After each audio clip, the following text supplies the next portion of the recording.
Hi and welcome to Studio SN. My name is Sara Naumann and today I want to show you a technique for combining embossing paste with Dylusions ink sprays. This card features a combination of gold embossing paste and cherry pie Dylusions ink spray. And you can see here on the background, if I tilt this a little bit, you'll see that shiny gold metallic on here. And then you'll also see some red kind of spattery effect. The red is of course from the Dylusions and the gold is from the gold embossing paste. Now the pattern that I've got on here is of course a stencil. So let me show you a couple of the supplies that I'm working with and how easy it is to get this effect. So I'm going to set my card aside and bring in my cardstock. This is a nice white cardstock, heavy duty. This is the kind of paper that you would buy if you were going to do acrylic painting. Painting with acrylics onto this type of paper. So it's a very sturdy weight. Now you could go with just a heavyweight cardstock. That will also work just fine. I like to use something a little bit sturdier for embossing paste just because it gives a nicer kind of surface for it. Now the stencil that I'm working with is from the Crafter's Workshop and this is their Mini Echoes design. So I've got this stencil down here and I'm going to tape it down. I'm using washi tape. You can use masking tape would probably be preferable because then you don't use up your nice washi tape. But in a pinch, this will work. So I'm going to tack this down on a couple of sides. And then I'm going to get ready to apply my gold embossing paste. And I'll show that to you as well. Let me just get this all tacked down here like this. And this is the gold embossing paste that I'm using, and this is the Wendy Vecchi Studio 490 line. This is metallic gold, as you can see, and this is produced by Dreamweaver stencils, so you can find this readily available. Now, I also want to have a palette knife, so this is going to be what I use to apply my embossing paste with. Let me take off the lid and show you, if you've never worked with this before, it's really fun stuff. It's not a super high shine when you look at it straight from the jar. You can tell it just looks a little bit brownish. It looks like caramel actually. So you can see also with the consistency of it, I'm holding it onto my palette knife and it's not dripping or running off. It's a nice fluffy texture.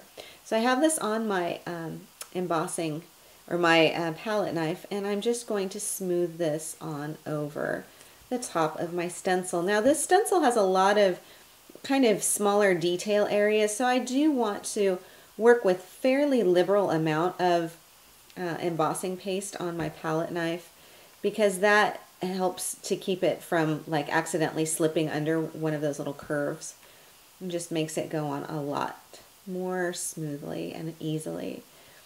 So, and also I can scrape off the excess of this so I don't have to worry so much about wasting any of this.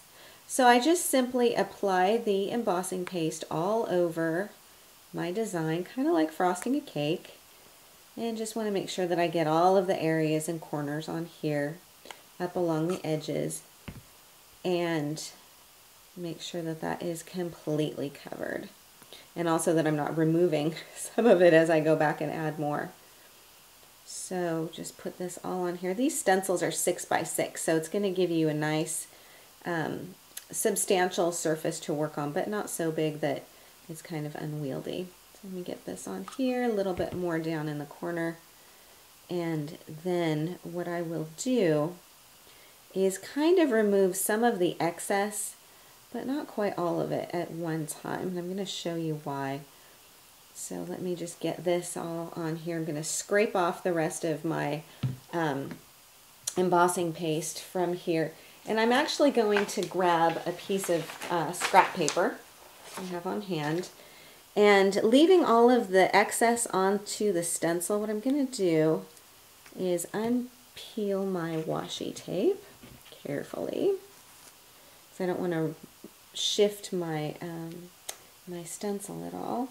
Peel that off, come over here for the last bit and get that, and then I'm just going to simply lift this off of my sheet and you can see how lovely that texture and dimension is. Now I got a little excess goop over here, and that's okay, that's no big deal. But look at this. Look at that shine, look at that color, it's beautiful. Now, normally when I do my embossing paste, I'll leave the stencil on and then scrape off any excess. But because this particular design has so many little detail areas, what I've personally really found is that when I try and scrape it off, I end up sort of shoving some of it accidentally under some of the other pieces.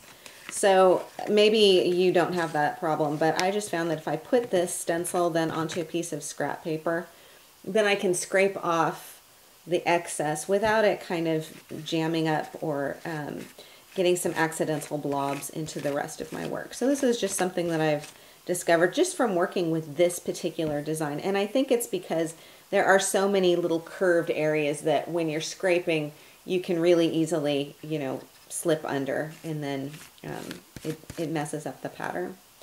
So then I end up with a lot excess that I can just put back into my jar.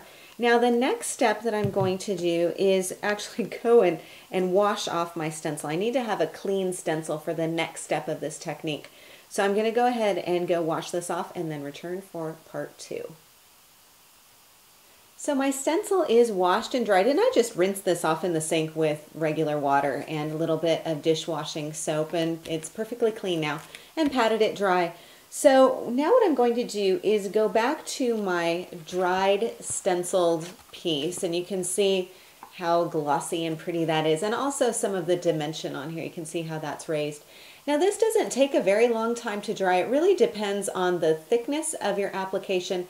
It also depends on the humidity of the area where you happen to live. So it may take an hour to dry. It may take a little bit longer than that. I usually do a batch in the evening, and then by the next morning I know I've got a lot of fun things to work with. So what I'm going to do is take my stencil and then just match it up to where I had it before, and just kind of place that in there. And then in order to get ready to spray this, I need to bring in my spraying surface, and it's just a big cardboard box that I've unfolded. And this is going to keep the spray from going everywhere. So this is protecting my work surface and everything kind of within a spray's reach. Now I'm working with Dylusions, and this is the Cherry Pie Red. So it's a really fun, vibrant red. And this is a dye spray. So what you're going to want to do is hold it back a couple of inches and always come at it from an angle. Really where I've found that I get big blobby drips and kind of more ink than I want is when I'm holding it too close, or if I'm holding it perpendicular or straight down onto the paper. So if I hold it back a little bit and then I come at it from an angle and give just a few spritzes like this. Don't oversaturate it, because then you can flood your image. I'm just going to take a roll of paper towel and blot this off. And this is a trick that I learned from Diane Reevely, who developed the Dylusions line.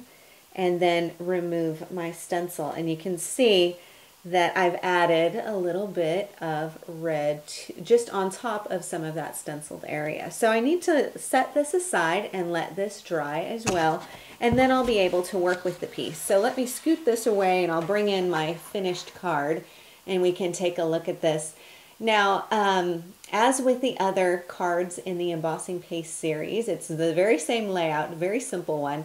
And again, I really like to do a very simple card layout when you've got such a fun and different background, because I think it really allows the background to do its job, which is to really set off the theme of the card. And also really it gives you a chance to show off some of the pattern and the color and the shine on here.